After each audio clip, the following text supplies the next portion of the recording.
So I'm here with Sean Logan, who's the Director of College Counseling at Phillips Andover Academy, and Jim Ventre. Ventre, am I pronouncing it right, Jim? Ventry, yes. Ventry, who's the Director of Admissions and Financial Aid at Phillips Andover. And what we're hoping to talk or start talking about in this video is really just the financial aid process, and in particular the FAFSA. So I guess I should probably do that in all caps. My first question for either of you is, I guess, what is the FAFSA and what does it actually stand for? Right. So the FAFSA is the free application for federal student aid.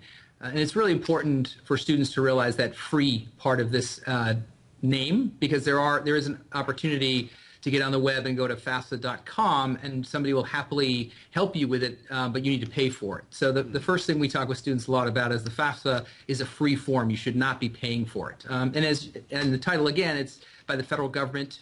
They use a rubric to sort of figure out, based on this form, how much your family should contribute to a college education.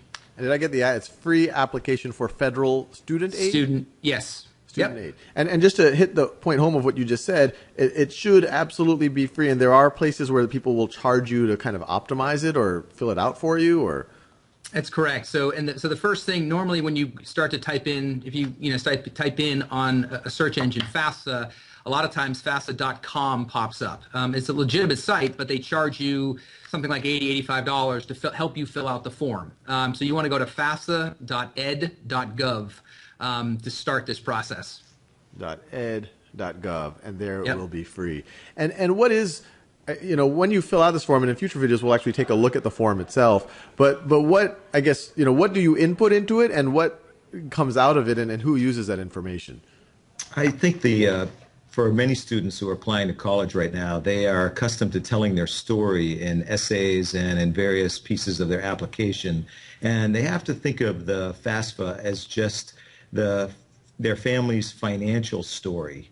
And their financial story has many variables, but most importantly, the things that the FAFSA asks for are simplified as things that would be questions that students could probably answer right off the top of their head in terms of their family income and whether they own a home or whether they rent where they live. It's things like that. And I mean, I remember filling this, and we were talking about this before, I guess, clicking record. All of us, I guess, were significant recipients of financial aid, of need-based financial aid. And I remember filling it out. I remember I kind of had my mom's tax form, which I had to fill out for right before filling out the FAFSA. Exactly. But that's essentially, I remember, at least this was in the early 90s, kind of the inputs that I needed to be able to fill out most of the form. And that's correct. Yeah. I mean, one of the things that, specifically looking at and working with a lot of low-income families, one of the things to realize is that it generally is actually a pretty simple form, because there aren't a lot of things that make it complicated. There aren't trust funds, there aren't investments, there aren't probably, and a lot of times, sometimes there are homes that are owned, but a lot of times they're just renting. Usually it's a paycheck that comes in, and it's a sort of a standard paycheck that comes in for the year. So it's actually a pretty simple form. It's just getting students to step up and do it is the real challenge.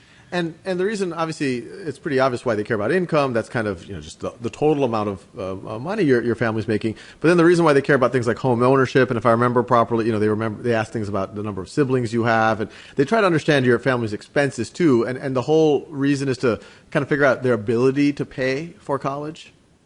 That's right. So at the outset, students are asked questions to fill out in their family's financial circumstances. And basically what the colleges are trying to do is come to a conclusion which allows them to have a picture of what the family is up against every month, every week, and what's left in the bank, so to speak, at the end of all the family operating expenses. And so after you fill out the form, where does that go? This is at the Department of Education site, but do they process it, or do they just give the form to the universities? What happens after that? Yeah, that's a great point, Sal. I think one of the misperceptions about the FAFSA is I'm going to submit this form to the government, basically, and then they're going to crunch all these numbers, and then they're going to determine a financial aid package for my family. I think that's a really common misperception. What all the FAFSA does is it looks at, again, your family's income, number of kids in the family, other assets, those sorts of things, and it determines an estimated family contribution.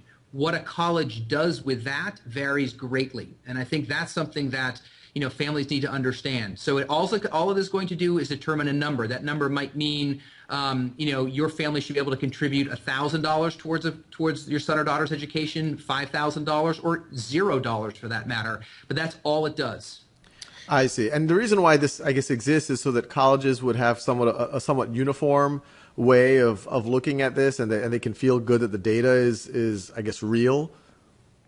That's right. And so one of the things in this estimated family contribution is sort of the sense that the family is self-reporting where they stand in their family circumstances financially. And one of the things we want to caution about is that when you receive a sort of estimated family contribution, or what they call the EFC, you want to make sure that's in line with your expectations, because sometimes that number can seem odd to the family when they understand where it came from, and they may have made a mistake in some way on the form. I see. But then that estimated family contribution, then that gets sent to the universities that you have usually at this point have gotten admission to. It'll go to every university ahead of time. So, if a student applies to 7 schools, you're going to want it there well before decisions come out. They're usually very strict deadlines to get things there in time. But then usually what happens in an admissions office is if Sal, if I'm reading your application in the admissions office and I say, great, Sal Khan is going to be admitted, I call down to our financial aid office. This is all done electronically now, but the financial aid officer, what he will do is open up your electronic file, and he will see the FAFSA sitting in there. And then he will see that, and it'll say, okay, the Khan family should be able to pay, $1,000 towards Sal's education. We cost $50,000. So now we're going to have to create a financial aid package for $49,000 to make it possible for you to come here. And so that's before you've been officially admitted? Typically, it's typically when you get admitted, then the admissions office will say, okay, now calculate a financial aid package. And are these, I can imagine a lot of students would worry about this. Are these kind of separate processes, or will the admissions officers be able to see the kind of estimated family contribution, and does that have the potential to kind of affect your chances of admissions? Oh, absolutely. I think colleges are mindful of the programs that they have in place to support these students. And so the college's overall mission plays a role in how they're distributing financial aid and the way they view students that they're going to support through what they uncover in the FAFSA. And Sal, let me add to that. There's 2 important, I think, definitions here. One is institutions that are need blind and institutions that are need sensitive.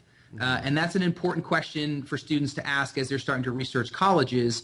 Typically, need blind schools mean, whether or not you're applying for aid has no impact on an admissions decision, and we will fund you to 100% of your demonstrated need based on the FAFSA. Okay, so that's an important one. Need sensitive, and this is getting to your point, there are schools, and again, the great majority of schools are need sensitive because they have limited budgets, so they might take into account at some point in the process financial aid. If we're sort of talking to really high achieving low income students right now, typically they're still going to make out very well, because even though the school might take into account need and the student may need as much as a full ride, if they're a really top student, that's still somebody they're going to support and probably pay for. If you're a student that's not as strong, that's when you might get caught in exactly what you're asking about is, oh, you need X number of dollars. You're sort of right in, a range where we have a lot of choices that may make you less attractive. So again, the story I always tell students is the better student you are, not only the more opportunities you'll have for admission, but the better financial aid packages you'll be eligible for. That's right. And is it possible it might even go the other way, where when they look at your need and they see, wow, he or she comes from a family that didn't have all the resources of many of our other applicants, that actually could be a positive when you apply? Oh, absolutely. I think for example, Andover operates on a need-blind admission initiative, and we're looking for students who meet the demands of our program. And when you see students who may not have had all the preparation in terms of leading up to coming to Andover, it's very compelling to find students who could manage the rigor of our program and not have had that preparation. And so we would be very attracted to them and want to provide a financial aid package that supports them at our school. Right. Colleges operate the same way. And Phillips Andover, obviously, well recognized high school and colleges, you're saying, are operating in a very similar way, or many do. Exactly. Yes, they do. Right. Very cool.